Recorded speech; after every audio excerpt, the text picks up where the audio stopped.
Okay. As Dave just mentioned, this is the same presentation that was given to the Board of County Supervisors back on February 14th.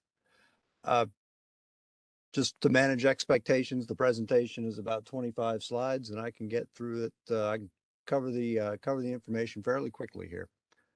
Briefly, the Capital Improvement Program is the county's 6-year plan for facility and infrastructure projects. It's guided by board-adopted policies such as the strategic plan and the comprehensive plan, principles of sound financial management. The Capital Improvement Program, it utilizes several different funding sources. Dave talked several times about debt for capital projects. Debt's certainly a big part of the funding source, but we also get funding from state, federal agencies, the general fund, fire levy, solid waste fee, stormwater management fee, and a number of other sources. And the Capital Improvement Program, it's got a direct link to the annual budget that Dave just went over and the 5-year plan, in that maybe our projects take several years to build and they're debt financed, but once the project is completed and open, that's not the end of the story. We've got, perhaps 20 years or so of debt service to pay. And then there's operating costs. Once staff move in and agencies begin to operate out of the buildings, you've got we call them sort of typical maintenance costs. You've got to pay the utilities, you've got to pay security, custodial. So once a capital project is built and open, there's still the ongoing costs, and that has a direct link to the annual budget. Briefly, here's a couple of projects that are going to be finished or substantially finished by the end of this fiscal year, by this summer. Down at the bottom left, we've got Rollins Ford Park. The photo there, it doesn't look like it's near completion, but they've come a long way, and the park should be open by the summer. Similarly, the bottom right corner, Balls Ford interchange. If you drive through that interchange, it's not open quite yet, but by summertime, it should be open. We're experiencing some pressures this fiscal year that typically we normally don't. Cost and scheduling pressures. Capital project costs, they're impacted right now by construction materials. There's volatility in the prices. Supply chain issues leading to longer delivery times. You may very well have heard or experienced yourself, the inflation is high, things take a while to get, everything's more expensive, and our projects are no exception to that.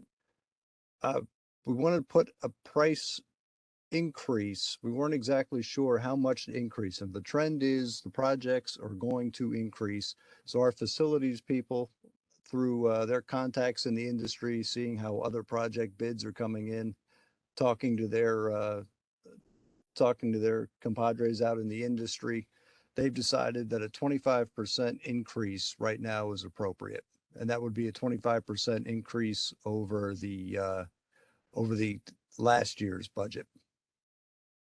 Now, it's important to note that some of our projects are still a year away from construction. So that's our estimate now. But once these projects go out for bid and go to construction, we're hoping that 25% is going to cover any increases, or we may get lucky. Costs may come down and we can make adjustments. But for now, we're anticipating 25%. Hey, Matt, there is a question in the chat. Okay. Is the projected cost of the Route 28 bypass increasing 25%? Not at this time. The transportation did not increase any of their costs. These are just for the ones that are imminent construction that are going to go out for bid next year. Transportation costs the edits are remaining as they are right now, or the estimates rather. See, Dave has a hand up. Thanks, Matt. I would just add on that the 28 bypass project is still in the design phase of that project. And I will just add to what Matt is mentioning. Commodity prices typically used in construction is things are starting to improve, but some of the particular commodities are still much, much higher than it was a year ago. Things such as steel, brass, gypsum, lumber still elevated, but the trend is downwards. What transportation is seeing is some encouraging signs with recent bid openings. That is what's basically giving them pause to do across the board increases at this time. Okay, thank you, Dave. The two pie charts here, the one on the chart on the left, that is the county's 6-year plan for the next 6 years of $1.26 billion in projects. And the pie chart on the right summarizes the funding sources. You can see the largest piece of the pie there, almost 34% is debt, that the county issues debt to fund its projects. Next largest slice is NVTA, 30%. That's the Northern Virginia Transportation Authority. And 26, almost 27% of our revenue for projects is coming from the state to fund transportation projects. I will note the chart on the left, you see that transportation is by far the lion's share of the cost for all of our capital projects right now.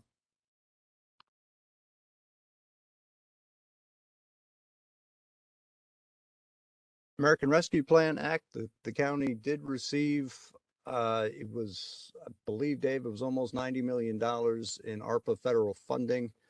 29.6, almost $30 million in that funding is being put toward a variety of capital projects, most of which, more than half of that is going to parks, rec, and tourism projects. And then we've got a number of other projects that are listed there they're using ARPA funding. Recently, Prince William County's congressional delegation, they were able to secure $10.5 million in federal funding to be used on county's local projects. And you can see the list of the projects on the chart there and the amounts.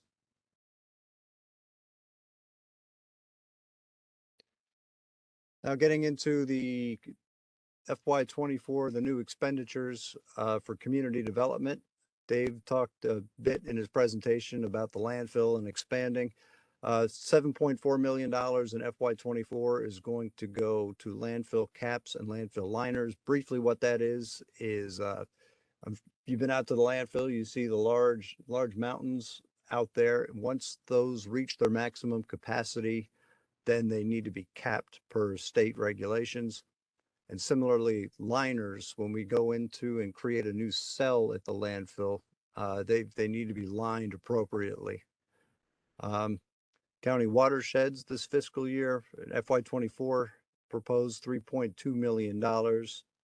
And these are to complete state and federal mandated projects, stream restorations, culvert modifications, channel improvements, things of that nature. And that 3.2 million is funded by the stormwater management fee. We've also got transportation roadway improvement program. What this is, each magisterial district, except for the chair, the 7 districts each get $225,000 in funding, which they can use for small scale mobility projects. And the recordation tax is used to fund that. Building and Facilities Capital Program. This is a wonderful program that was created back in 2018, I believe. It's been about 5 years now. And this is where funding is dedicated to capital renovations or repairs for maintaining assets. Things like HVAC and boiler replacement, roof replacements, trail bridge replacements. These are things that agencies really wouldn't have available funding in their operating budget to repair on a routine basis. So there's dedicated funding for this work. FY24, there's $9 million, $4 million is for the program. Then there's an additional $3 million. We're going to replace the underground fuel tanks out of the Garfield fueling station. And then an additional $2 million in capital reserve specifically for parks projects. So in FY24, it will be $9 million for the program. And then looking forward through 25 to 29, it'll be $4 million a year from the capital reserve. Hey, Matt, we've got 2 questions in the chat. Yes. The first one is, what is the total projected cost of the North Woodbridge pedestrian bridge? Just the 4 million coming from the federal earmark? Will there be county funds Yeah, required to complete it? this project, I've spoke with transportation. The estimate for this project is about $12.5 million. And design is being done by the developer through proffers, I believe. The balance of the project for construction will be funded by the county. So this $4 million will go toward that. And they are also applying for a variety of different grants and funding. So of the $12.5 million project, this $4 million will go toward the county's portion of construction. Okay, and the second question is, does recordation tax generate enough revenue if the board proposed to double TRIP funding?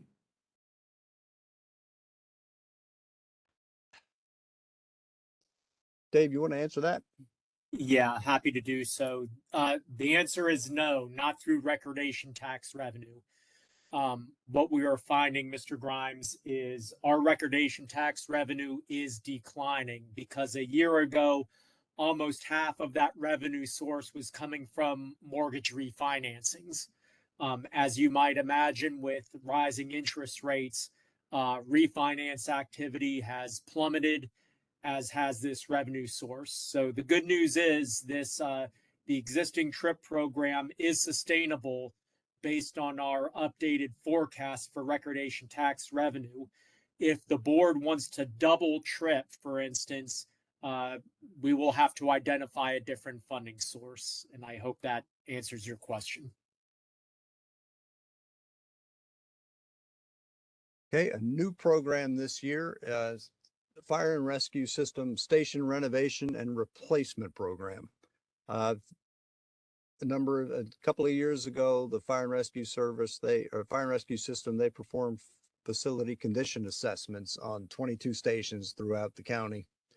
County has at these 22 stations about 430,000 square feet, and stations, some of them are fairly new, only about 2 years old. Others are almost 60 years old. And the assessments recommended several of the stations really need to undergo major renovations. Some of the stations to the point where it's better just to replace the stations. So the Fire and Rescue System will figure out, they will determine which projects they want to tackle first. And the new program, it's got $4 million per year, which is funded by the fire levy. And there will be two new employees in the facilities division to manage this. Fire and rescue projects. Current project underway in the current CIP is Fire and Rescue Station number 27. It's in the Potomac Magisterial District. Design has begun on this. Occupancy is scheduled for May of 2026, and the cost of the project is $19.9 million. They had a $1.4 million appropriation 2 years ago to begin design. So the FY24 appropriation is $18.5 million for the construction. Fire and Rescue Station 28 is next in the queue, but the location at this point, it's still to be determined. Design has not begun. It's still in the stages of determining where exactly the station will be located.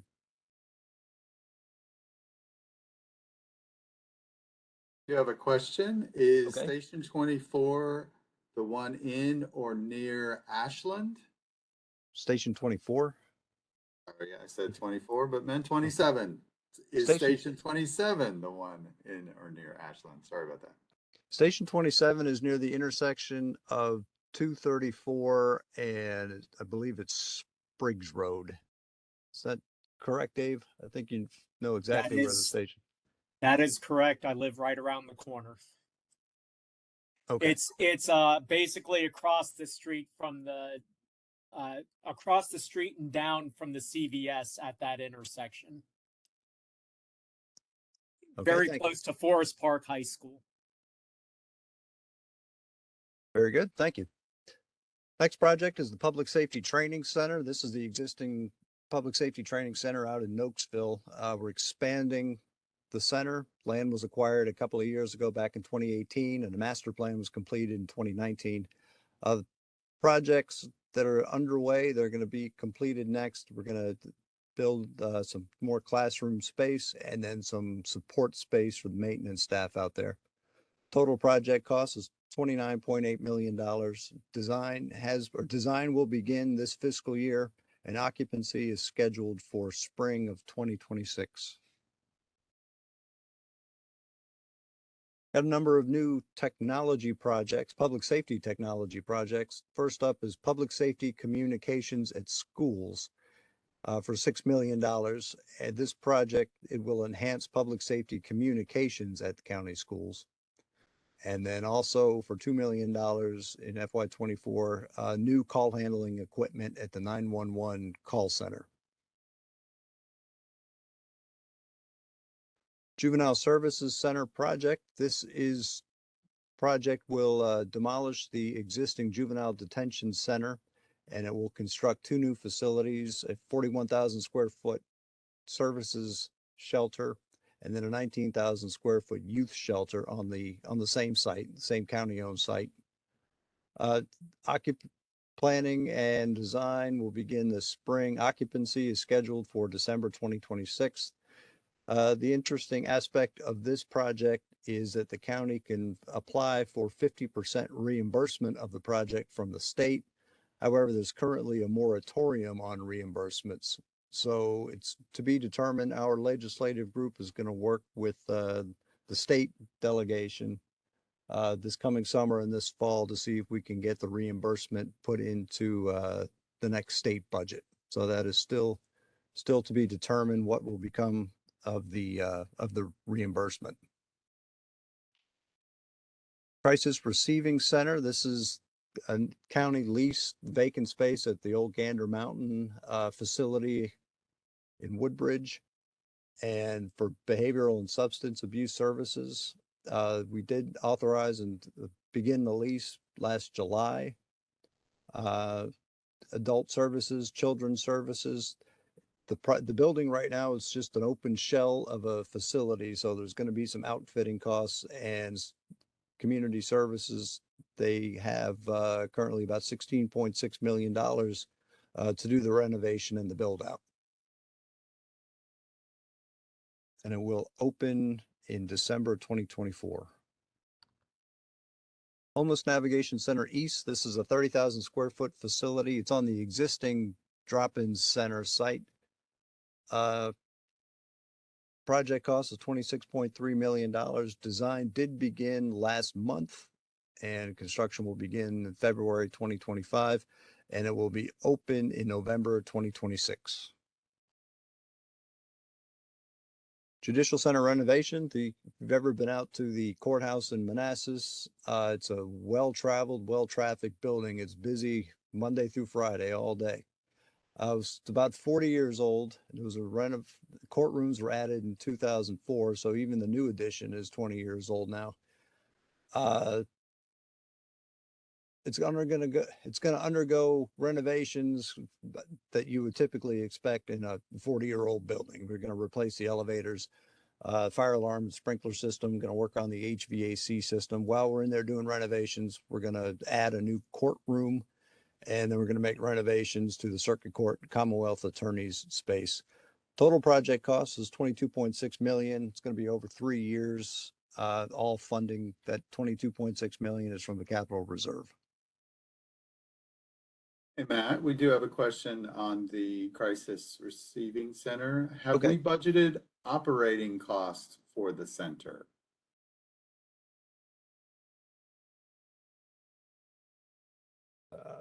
Yes, we have budgeted operating costs in the FY23 budget for the adult services. The Board of County Supervisors on Tuesday, they accepted $2.1 million in funding from the Virginia Department of Behavioral Health and Developmental Services for children, adolescent services out of the facility. All right, thank you for that, Dave. I was looking for the numbers, and then you got it. You got in there ahead of me. Thank you very much. Judicial Center expansion. This is at the same courthouse in Manassas. If you've ever been out there, the building is the building is full. Parking is difficult to find. It's a very crowded, very well-traveled, highly trafficked facility. So this expansion is going to address current and long-term space needs. Master plan was presented to the board last month, and it's going to be a phased approach. There's a lot to do out there, and we can't do it all at once. So in FY24, we're appropriating funding for expanding some of the surface parking. We're going to begin design for a parking garage and also begin design for a new courtroom building. Countywide space. The county is looking at expanding and building new facilities on county-owned land. It's going to centralize the county leases quite a bit of space in the city of Manassas. So the county's going to have its own facilities where they can consolidate that leased space. It's going to also accommodate future space needs. Some of the things to consider: a new government center, additional public safety space, a building for the No Wrong Door program and social services. Also relocating non-judicial agencies from the Judicial Center. There's a few agencies up at the courthouse complex that are not affiliated with any court services. So it's really a high-level look at how can we consolidate county space. Parks, Recreation. 1 second, Matt. There's a quick follow-up to the Crisis Receiving Center. Just a clarification to understand that these operating costs are for all future fiscal years and not just the upcoming year for the Crisis Receiving Center. So I think, Dave, related to your question, I think the answer is yes. The operating that you referenced is programmed in the 5-year plan. Yes, it is recurring funding. It was not one-time funding in fiscal 23. It is a recurring funding for the annual costs. And we have a question, Matt, about the Judicial Center and the renovation. Do the city of Manassas and the city of Manassas Park contribute money to the cost of this new Judicial Center and renovation? Not that I'm aware of. No, they don't. They contribute, of course, to the operation of the detention center, but I believe certainly there are going to be conversations with the city of Manassas, but to the extent of what funding is going to be, I think it's unknown at this time. Matt, you're absolutely correct. Right now, the cities do not participate in the capital projects cost, but I will like to emphasize the cities of Manassas and Manassas Park.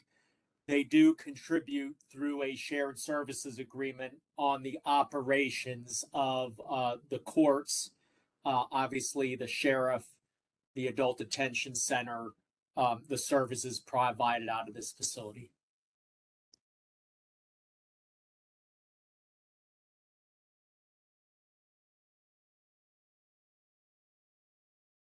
Parks, Recreation, and Tourism projects. The voters approved a bond referendum back in November of 2019, and this is the status of the projects that were included in that referendum. Most of the projects currently are underway. Neabsco District Park has not begun, and that's by design per its schedule. It's not going to begin until FY25. We do have a follow-up on your response, Dave. Why the cities don't share in that capital cost?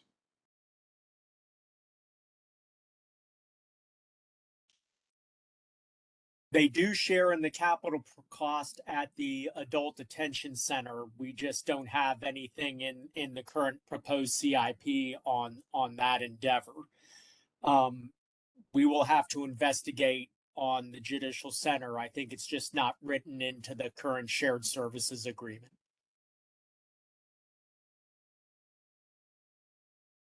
Mobility projects. The voters also approved in that same November 2019 referendum a number of transportation projects. And all of the projects, the 4 of them there, they are all under design through FY24.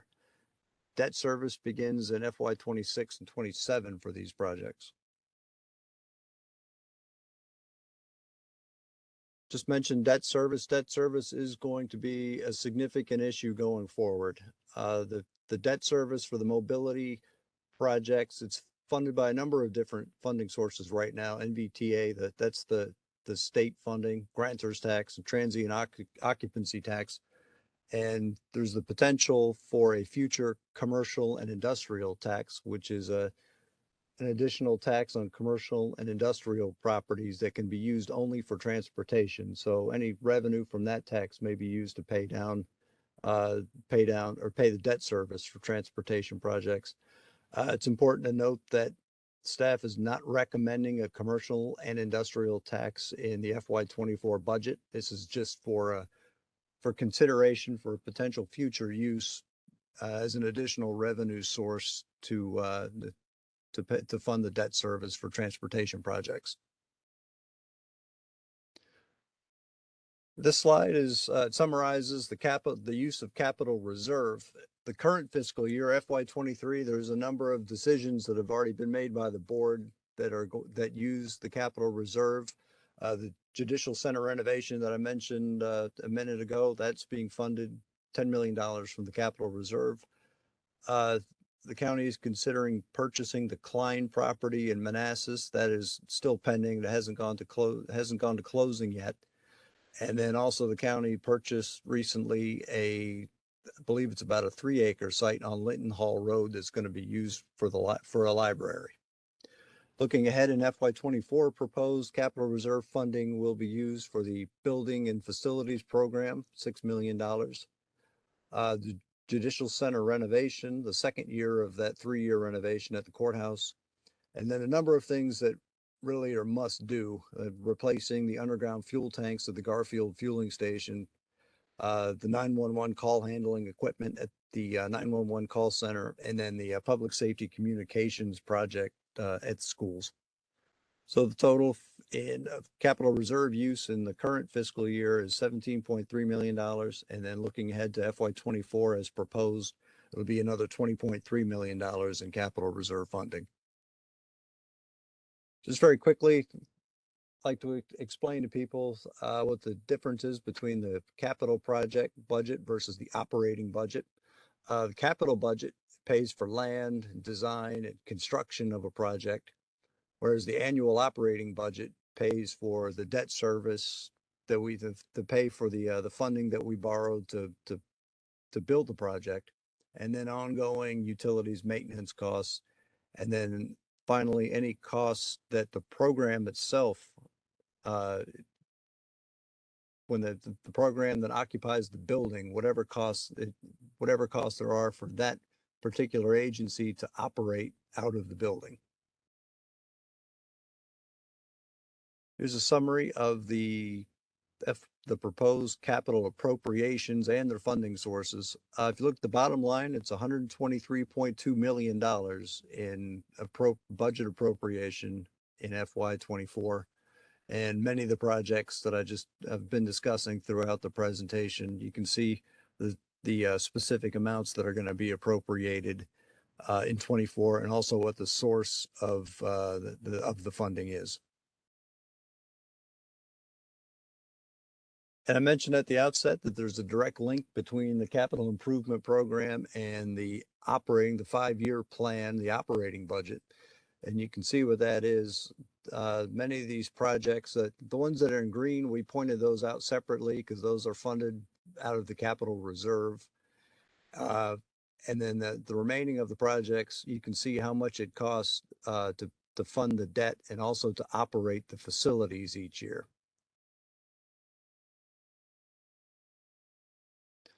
Looking ahead, there are a number of projects that I said at the outset, the CIP it's a 6-year window. This particular one is FY24 through 29, but there are some projects that are out there beyond 29. The projects that are sort of on the board's radar, the board is aware of them, but they haven't been officially put into the CIP yet. You can see a list of them there. A lot of these are driven by maybe a master plan has been done or the board has asked for additional information. So these projects aren't in the CIP, but they are out there on the board's radar.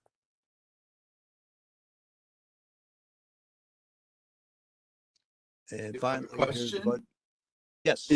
Is any funding identified through FY29 to implement action steps in the Community Energy and Sustainability Master Plan being developed now by the Sustainability Office?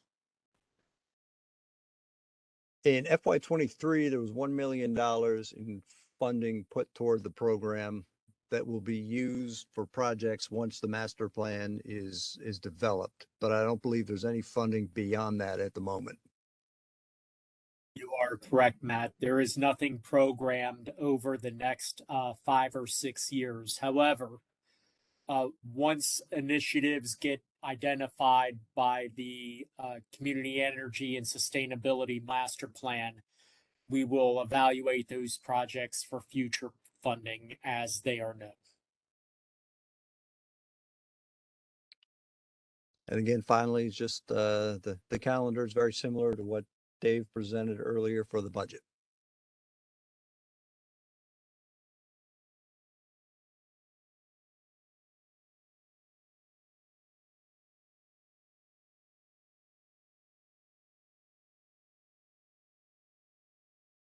There are no additional questions in the chat, but I have given everybody the ability to unmute yourself. So if you would like to ask questions, I'm sure we would be more than willing to address those. I do just want to thank everyone for taking the time out this morning. We are going to pause a moment just in case you have any other final questions or comments. Ashley, I think you had a question. Yes, can you hear me? Yes, ma'am. All right, perfect. Thank you. On slide 27, you had a bulleted list of some of those projects that are in the CIP plan, and I know that like the Potomac Library and the Woodbridge Senior Center, I did hear those presented in previous board meetings in February. I'm just wondering if some of those others were covered as well. Because I know where to find them. I can certainly go look them up, but I was just wondering if some of those others were covered. Okay, I just want to emphasize a point on these projects are outside of the proposed 6-year CIP. This is an inventory of projects that are waiting to enter the 6-year CIP. They are not necessarily programmed at this time. A lot of these items have completed master plans. For example, the Potomac Library and the Woodbridge Senior Center. Those master plans have been presented to the board, but at this time, none of these projects are funded or programmed within the 6-year CIP. They are just on the outside waiting to get in.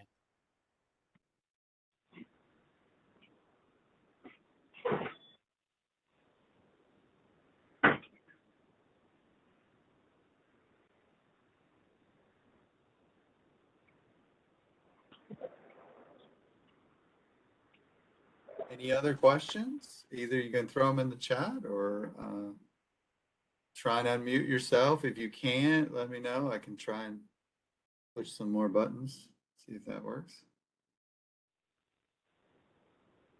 This is all that we were going to present today. We didn't have anything else. We've got a question referring to, I believe, those projects.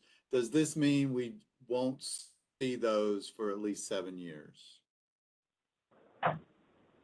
Unless they are advanced by the Board of County Supervisors, that's, I think, a fair assumption.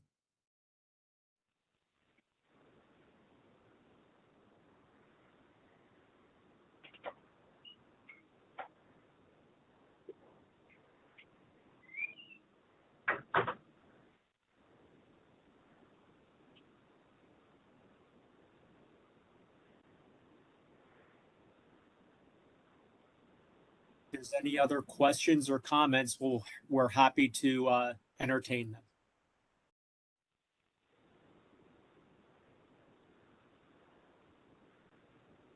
Yes, that is absolutely correct. We will list all the questions and the answers today, later on next week, and you can access those through the question and answer site on our proposed budget. I believe Michael provided that link for our FY24 budget website, and you can access all the question answers, not just from today, but we catalog all the questions that we have received through that website, as well as today, as well as questions that board members asked during our staff presentations. So if you have the time in your lives, you can go and look at all the questions and answers. And if there's anything that particularly interests you, please feel free to click on that. Or if you have a new question, please don't hesitate to ask us.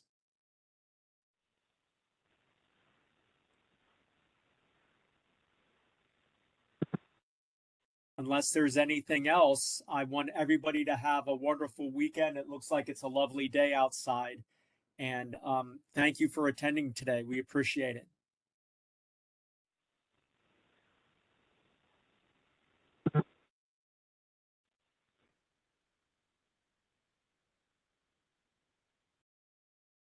Okay, thank you, everyone. Have a great day and a great weekend.